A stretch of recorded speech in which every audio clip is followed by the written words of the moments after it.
en un alazán fasón, flete nuevo y parejito, caí al bajo al trotecito y sentado como en sillón, un marplatense nativo, el indio de apelativo, mozo jinetazo a hijuna, como nunca vi de otro, capaz de llevar un potro a sofrenarlo en la luna. Y ahí lo veo venir, claro, no sé si por radio se lo ve, pero yo te lo cuento, lo veo venir y está a bordo, está como un colapinto arriba del alazán fasón, flor de yovaca, el alazán fasón, y está viniendo ahí el tipo, tiene una gorrita, no sé por qué usa gorrita hoy, viene con la tabla de surf debajo del brazo, y viene montando el alazán fasón y se acerca el tipo y le digo, por favor, bájese, don Martín Leguizamón, no le tenga miedo a los perros porque son capones. Así que, ¿cómo va, Martín? ¿Cómo anda? Bueno, andamos como podemos, Martín, en este mundo golpeado. Porque no sé si es solo este país el que está golpeado. Me parece que este mundo está golpeado. No sé cómo lo ves. Para mí vivimos en una distopía, ¿no? Ajá. Es un loop constante. Ahí está. Lo que pensamos que había sido una distopía en los 80, en películas como Blade Runner, Brasil, Sí. o más lejos, el planeta de los simios, Sí. ¿no? Que nunca pensamos que eso iba a poder pasar. Que un momento lo pensamos en pandemia y dijimos, mira la distopía de estar encerrados, ahora vuelve como un loop. Qué y la maravilla. historia se repite como tragedia y como farsa, como tragedia y como farsa. Y en el medio siempre nosotros. Che, y pasaba... Y vemos cosas que... ¿Le pasaba lo mismo, por ejemplo, a un Manuel Belgrano? ¿Cómo veía el futuro Manuel Belgrano? Porque nosotros somos el futuro de Belgrano. Totalmente. De hecho, había una canción de Los Redondos, ¿te acordás que decía el futuro llegó hace rato? Sí, ok, sí. La canción se llama Todo un palo. Sí. Y me parece que cuando Belgrano vuelve de Europa, viene con esa canción, ¿no? Y empieza a ver ucronías, distopías y utopías. Ajá. ¿No? Entonces Bien. Belgrano trata de surfear. Belgrano un gran surfista. Sí. De hecho, Belgrano es uno de los que va hasta la costa, marca lo que le hemos hablado con vos más de una vez, lo que sería la Ruta 2, que en ese momento le pondría la Ruta 2. Claro. Va a los lugares donde llega Garay, que Garay se anticipa a Mar del Plata, porque dice, he llegado a una costa muy galana, decía Garay. Sí. Y esas anotaciones de Garay, Belgrano las ve en España cuando estudia. Sí. Y la de Magallanes, cuando llega a lo que es hoy Waikiki, Punta Mogotes en Mar del Plata, las anota Belgrano.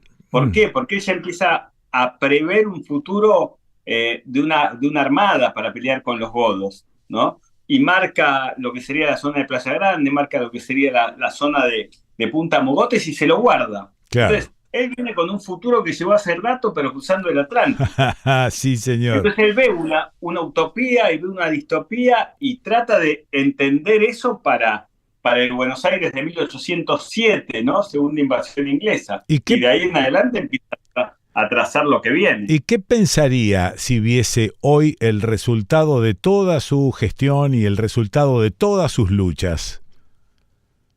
No, Belgrano estaría muy triste, pero Belgrano para mí es un tipo que viajó en el tiempo, lo vino y dijo, yo me voy a morir acá en 1820, no quiero volver, no quiero conocer nada de eso que va a pasar. Claro. O sea, él lo va anticipando. Vos fíjate cómo para mí, o sea, estamos haciendo ficción, ¿no? Por estamos supuesto. Haciendo algo contrafáctico. Sí. Estamos siendo contrafáctico. Sí. Belgrano antes de morir dice, yo no quiero que me recuerden como un padre de la patria, me conformo con ser un buen hijo. Eso es. Y todavía no habían nombrado a los padres de la patria. Sí. O sea que el tipo ya se anticipa a eso. Sí. ¿No? Belgrano está horrorizado. Belgrano espió de arriba cuando le robaron los dientes. El ministro de Hacienda de ese momento, que le iban a hacer el homenaje, y ve como él muerto desde arriba. Hay una publicación gigantesca de Caras y Caretas que decía, hasta los dientes se me llevan, porque como están exhumando sus restos, le afanan los dientes. ¿Entendés? Si vos le vas a robar los dientes a Belgrano, estamos listos. Claro. Es como el que se sacó la foto con Maradona muerto. Claro. Estamos en ese mismo nivel. Sí. ¿Ves? Che, leí hace poco que en realidad la Gaceta de Moreno no fue la primera publicación o el primer diario, que ¿fue Belgrano el del telégrafo mercantil? Claro, Belgrano fue el telégrafo mercantil también, y Belgrano fue uno de los primeros que... ¿Me escuchás bien? Sí, ¿no? Sí, te escucho bien, sí, sí. Ah, perfecto. Belgrano fue uno de los primeros que escribe una gaceta anterior a la gaceta que conocemos de Moreno. Ajá. Gacetas hubo tres. La primera fue la de La Salle, la segunda fueron la de los hermanos Liniers, Santiago y Luis, Sí. que Santiago después es el héroe de las invasiones, que eran muy amigos de Belgrano, porque Belgrano había estudiado con Luis Liniers en España. Sí. ¿Sí? Y cuando viene acá, Belgrano escribe en el Telégrafo y escribe también en la Gaceta de Liniers. Ajá. Y escribe también para el diario oficial del Virreinato en un momento, que era el que sacaba las noticias en la Casa Real del Consulado, que es donde hoy está el Banco Provincia. ¿Y por qué se llamó a esa publicación, que creo que duró un año, no más, el Telégrafo Mercantil? Y porque cubría todo el área económica a nivel demandas, a nivel nuevas propuestas de comercio. Sí. Vos fíjate, el telégrafo mercantil empieza cubriendo cuáles eran los puestos que estaban en la Recoba. La Recoba era ese shopping que estaba entre la Plaza Mayor y la Plaza de la Victoria, que después la tiraron abajo, donde todos los puesteros de ese momento pagaban un impuesto a la corona. Y bueno. una vez hubo un levantamiento de puesteros y que el telégrafo comercial lo cubre. Y después se empieza a cubrir, vos fíjate, en el telégrafo comercial es cuando él empieza a hablar del cáñamo, y de la potencialidad que tiene el cáñamo y lo que iba a ser no solamente las cañas de azúcar, sino también la tierra yerbatera que había en la zona de Misiones. Ahora, vos me decías que todo lo mercantil que se cubría de Buenos Aires para el norte, porque hacia el sur no había casi nada. Claro, hacia el sur no había todavía nada, todavía no estaba descubierto, todavía no tenían interés, supuestamente Buenos Aires, en lo que iban a ser esas tierras, ¿no? Después, con la llegada de los galeses, con los distintos puertos, cuando se forma el Estado Nacional y las distintas redes de ferrocarriles, es como que empieza a mostrarse un sur distinto.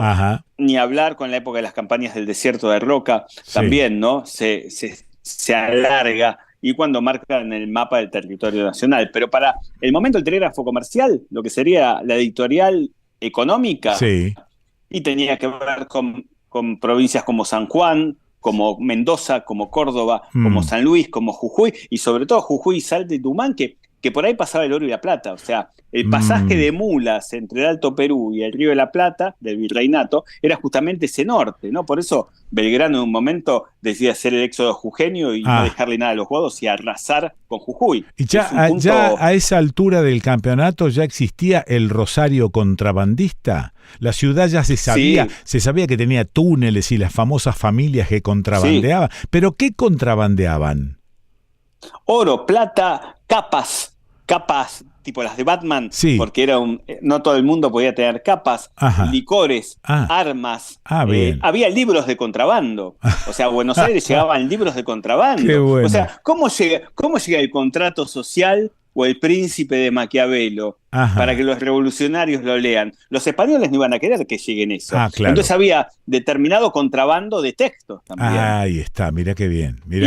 Juan Larrea, que un día vamos a hablar de don Juan Larrea, junto con Anne-Marie de Perillón, eran los mayores contrabandistas del Río de la Plata. Claro. Y tenían relación con Rosario también, ¿no? Pensá que Rosario tiene un puerto. Y tanto Buenos Aires como Rosario eran puertos importantes. Claro.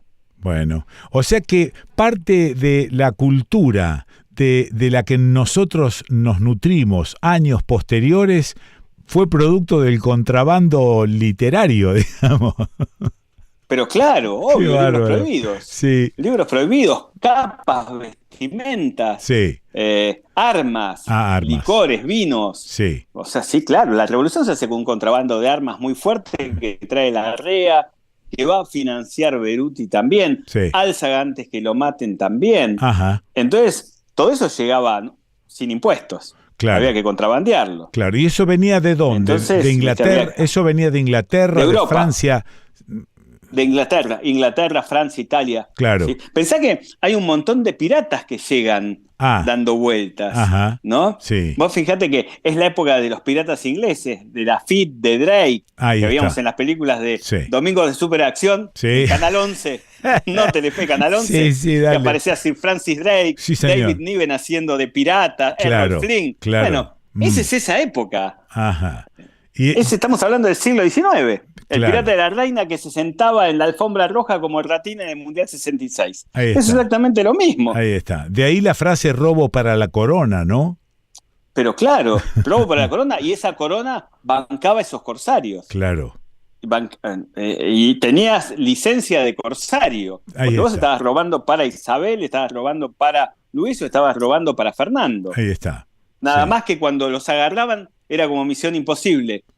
Yo no te reconozco.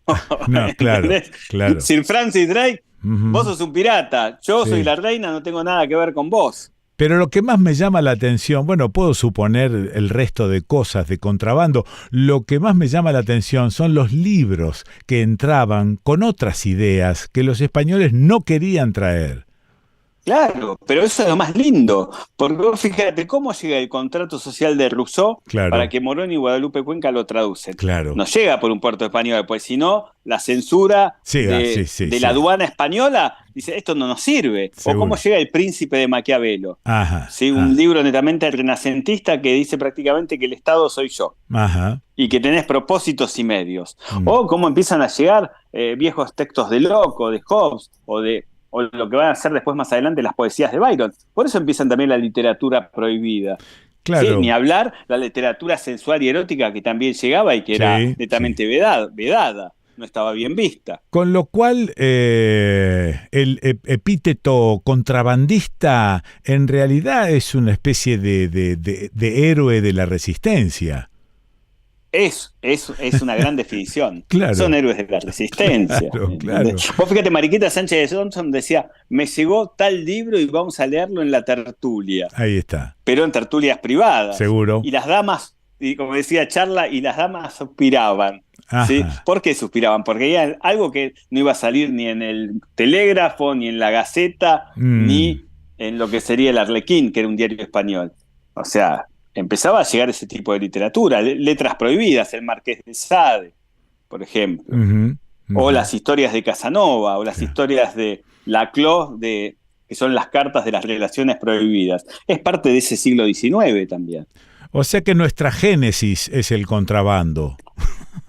Pero claro, acordate en la época de la dictadura, Quique, los discos prohibidos entraban por contrabando. Muy bien. No te entraba de Wall, te tenían que venir de afuera porque no te lo iban a vender. Muy bien. Ni en la librería, ni en ningún lugar oficial. O los comprabas en el Parque Rivadavia grabados en cassette.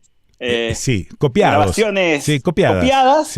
O te venía de afuera. Es exactamente lo mismo, porque no te dejaba de entrar, no sé, nacido en UCE por ejemplo, de Voz.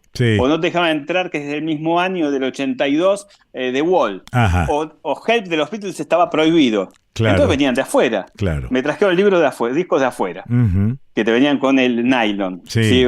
Y que los tenías que sacar. Sí, a pesar de que a muchos de nosotros no se nos ocurría tratar de entender las letras, por ahí nos gustaban los temas y por ahí leíamos alguna traducción, pero la letra era una cosa lejana para nosotros, que venía en inglés. Sí, pero claro, totalmente. Pero vos fíjate, ahí está el puente de nuestro rock nacional, que es tan lindo y que es netamente urbano. Fíjate que los focos más interesantes del rock argento se dan en Rosario y en Buenos Aires. Justamente por esto que vos decís, porque son dos puertos donde llegaban los discos de afuera. Eso es.